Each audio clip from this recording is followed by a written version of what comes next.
How's it going, guys? Cody, guys, back again, dropping out another video. Right, guys, this is more prison news. Someone sent me this, right, about a week ago. I've been ill, guys, so I've not been dropping many vlogs apart from when journalists have said, right, we need someone for a news piece or something, and I dropped a couple of vlogs for you guys. So the headline reads, Forest Bank prison officer arrested as part of a corruption investigation. Now, this is my former prison, guys. It's in Salford, there in Salford.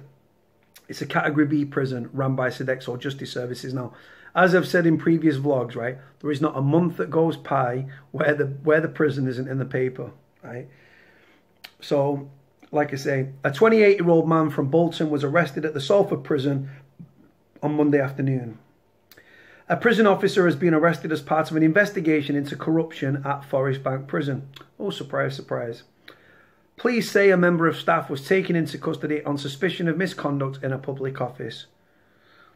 He's also been questioned on suspicion of conveying a prohibited article into prison, so mobile phones, drugs, new psychoactive substances like spice, tobacco.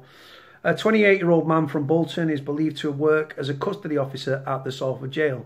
He was arrested on Monday afternoon. This is obviously last Monday.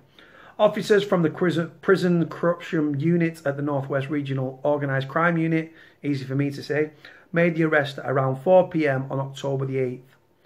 The officer was taken to a local police station for questioning. Detective Sergeant John Davis of the NWROCU confirmed details of the arrest. The arrest is part of an ongoing work between the prison and the police to target corruption at the prison. Well, they're not doing a very good job because they're only picking prison officers up, guys. But it's prisoners that are supposed to be the criminals. Like I say, we've got competition, right? We know the vast majority of prison officers are dedicated professionals who carry out their duties with integrity. I can't actually go against that. That's actually pretty true. Forest Bank prison, guys, has got some of the best prison officers about. Trust me. Anyone, if you've been in Forest Bank, let me know if you've been in Forest Bank. Let me know what you think about the officers, right? For the most part, not all of them, but for the most part, the officers are top drawer. And in any other walk of life, you'd actually have a pint with them. But he says, I hope today's activity is another positive step in tackling prison corruption in the Northwest.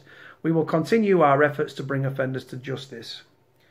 HMP Forest Bank is a Category B prison run by the private firm Sodexo on behalf of the Ministry of Justice. Private prisons, guys, or prisons for profit. I don't like them one bit.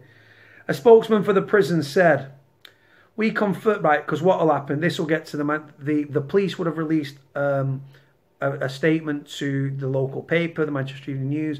The paper then goes straight to Sodexo Justice Services to try and get like a quote on the story or a comment. So it says here, a spokesman for the prison said, we can confirm a member of staff has been arrested following vigilant work from our team.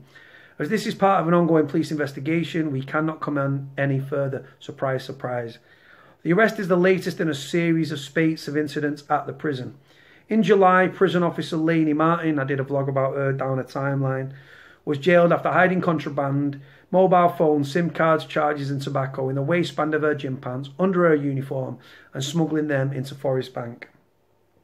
She's currently serving 14 months after pleading guilty to 10 charges of conveying a prohibited article into her workplace. In August, 3 members of staff were arrested as part of a police probe into allegations of theft and fraud. 2 men, both aged 39, were arrested on suspicion of theft and money laundering. Another man, 38, was detained on suspicion of fraud, theft and money laundering. All 3 were released pending further inquiries. Also this year, other officers have been subject to action for separate disciplinary issues. One officer was accused of having a romance with a sex offender she met on a wing. She was suspended when the prison launched an investigation and a specialist police unit looked into it. She later resigned.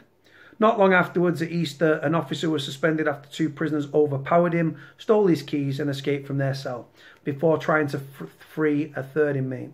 Weeks later, another officer was suspended after an inmate hid in a laundry cupboard. He was gone for several hours before eventually giving himself up. He was hiding. I think he hid in the laundry. He was knocking around on there. But guys, like I say, corruption, man. Police are corrupt. Government are corrupt. And prison officers are corrupt to an extent, certain amounts of them. Very lucrative, guys. The drugs market or the contraband market in prison or the black market, whatever you want to call it, is extremely lucrative. Easy for me to say. So prison officers getting in on the action now, smuggling phones in, smuggling drugs in. Like I say, it can be many different reasons. It could be threats because the prisoner knows their address. It could be blackmail. It could be a sexual relationship gone wrong. It could be a low morale officer where the prisoner said, listen, why are you working in here for peanuts? Right? I can get you 3 months' wages, 2 months' wages, obviously depending on the amount of the drug or phones they bring in. And it pays, guys. It pays dividends, man. And like I say, there was a guy in Walton recently, I think it was in excess of £200,000, smuggling drugs into the prison.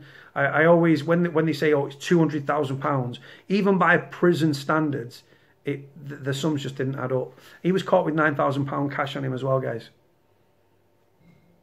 There was a prison workshop guy, I can't remember what prison it was, and he was teaching woodwork or something, £56,000 worth of cannabis in his possession. But again, the numbers didn't add up. As soon as it crosses the threshold, street value, as soon as it crosses that threshold at the prison, skyrockets, guys. And like I say, prison officers get in on it. The corruption investigation, am I surprised? No. Is it going to happen more and more? Is it still happening in prisons up and down this country? Absolutely. What's the point of having body scanners and stuff like that and x-ray machines and like scanners and stuff like that if you're not going to use them on the staff? But in the eyes of the Ministry of Justice, guys, prison officers are whiter than white. They don't do anything wrong. And the truth is yes, drugs come into prison every different way. We know house, spice paper, visits over the wall, drones, people parceling it up and packing it up and then parcels handed over on visits, people plugging it themselves, going back to prison and shitting it out. But prison officers is an avenue that's increasingly more and more. I think it's been a 58% rise in prison officers smuggling in the past few years.